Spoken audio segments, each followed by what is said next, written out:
हो वंदनीय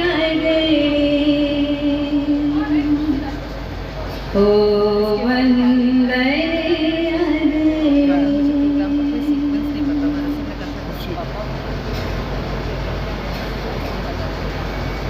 परम उपकारी देवादिदेव परमपिता परमात्मा के चरणों में नमस्कार। सच्चरित्र आत्माओं के चरणों में नमस्कार। परम श्रद्धेय तपोमूर्ति सूर्य मंत्र साधक नमयून तीर्थ प्रणेता संयम सारथी पूज्य गुरुदेव के चरणों में आत्मवंदन आत्मवंदन आत्मवंदन। परम पूज्य रत्नादिक मुनि भगवंतों के चरणों में आत्मवंदन। परम श्रद्धेया जैन कोकिला 20वीं सदी की महान साधिका प्रवर्तनी महोदया गुरुवर्य श्री विचक्षण श्री जी महाराज साहब के चरणों में आत्मनमन। परम पूज्य परम श्रद्धेया बीकानेर की गौरव विचक्षण ज्योति प्रज्ञा भारती महामांगलिक प्रदाता परम श्रद्धेया मम जीवन सर्वस्व प्रवर्तनी महोदया गुरुवर्य श्री के चरणों में आत्मनमन। परम श्रद्धेया परम पूज्य वात्सल्य वारिधि पूज्य विजय प्रवासी जी महाराज साहब के चरणों में आत्मनमन। आदरणीय साध्वी जी एवं उपस्थित गुरुभक्त प्रेमी सज्जनों, सजग प्रहरी हो जिन शासन के, सजग प्रहरी हो जिन शासन के, स्वीकृत हो विधिवत वंदन। हम सब करते आज आपका अभिनंदन अभिनंदन। हर्षित मन से हम सब करते आज आपका अभिनंदन आज आपका अभिनंदन। तपोमूर्ति जिन शासन शेखर, तपोमूर्ति जिन शासन शेखर, करुणा के तन को वंदन। तपोमूर्ति जिन शासन शेखर, करुणा के तन को वंदन। संयम सारथी पीयूष सुरेश्वर, संयम सारथी पीयूष सुरेश्वर, स्वीकार करो यह अभिनंदन, स्वीकार करो यह अभिनंदन। भाग्यशाली आज एक ऐसा परम पुनीत पावन क्षण हमारे समक्ष उपस्थित हुआ है, जिस क्षण की हम कामना, जिस क्षण का इंतजार और जिस क्षण को बनाने के लिए हमारा रोम रोम पुलकित है। पूज्य गुरुदेव का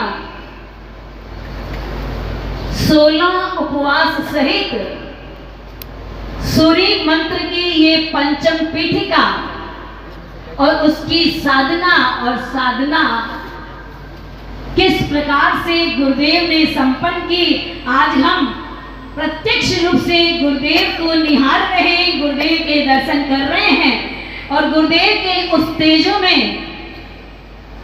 उस परमात्मा भाव के,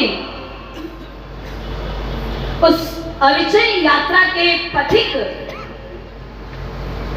विश्व चेतना के दीप, मानवता के मीत और धरती के गीत पूज्य गुरुदेव आज हमारे समक्ष हम सबको ऐसा रोमांचित कर रहे हैं कि वास्तव में इस जिंदगी के सफर में, इस जिंदगी की यात्रा में जब तक सदगुरु रूपी माइल स्टोन नहीं होता है भाग्यशालियों, हमारी यात्रा सुरक्षित नहीं हो सकती है।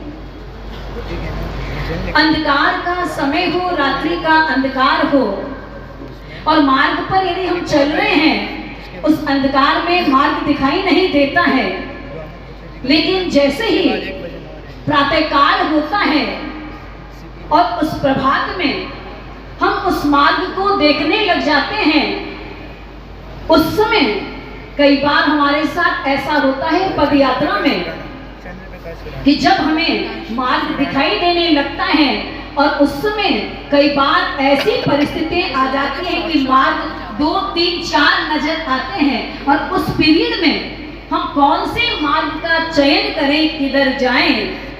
उस समय लगता है यदि हमारे समक्ष जिस सड़क पर माइलस्टोन नजर आता है, हम एकदम क्या हो जाते हैं, स्वस्थ हो जाते हैं, हम एकदम निर्विघ्न हो जाते हैं कि हाँ अब ये मार्ग सही है और ये मार्ग हमारे लिए गलत है। तो बाकी सारियों ठीक इसी प्रकार से सदगुरु भी हमारे जीवन की यात्रा के लिए एक माइलस्टोन का काम करते हैं। माइलस्टोन हमारे जीवन के लिए सदगुरु 3 प्रकार से कार्य करते हैं। पहला कार्य करते हैं, हमारे जीवन के पथ प्रदर्शक बनते हैं, हमारे जीवन के व्यवस्थापक बनते हैं और हमारे जीवन के अगुआ बनते हैं। जिस प्रकार से रात्रि में अंधकार में मार्ग दिखाई नहीं देता है, लेकिन सूर्य के प्रकाश में, उस उजाले में, उस तेज में जैसे ही मार्ग दिखाई देता है, वो मार्गदर्शक के रूप में गुरु हमारे समक्ष रहते हैं।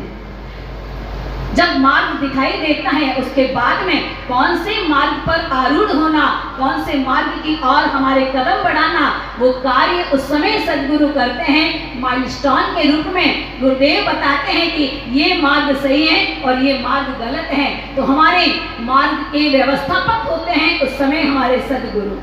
और वो मार्ग भी यदि हमें पता लग जाए, लेकिन कई बार किसी ऐसे कारण से ऐसा साहस उत्पन्न नहीं होता है कि हम अकेले उस मार्ग पर चल पड़े, तो उस समय हमारे उस साहस को बढ़ाने वाले, हमारे मार्ग का पथ प्रदर्शन करने वाले गुरुदेव स्वयं आगे चलते हैं और हमारे मार्ग को निष्कंटक बनाते हैं। आइए भाग्यशालियों, जिस प्रकार से मार्ग और मंजिल के बीच में सदगुरु रूपी माइलस्टोन, उसका सेतु अनिवार्य है, ठीक उसी प्रकार से जिस प्रकार से दवाई और दर्द के बीच में डॉक्टर का अनिवार्य होना जरूरी है।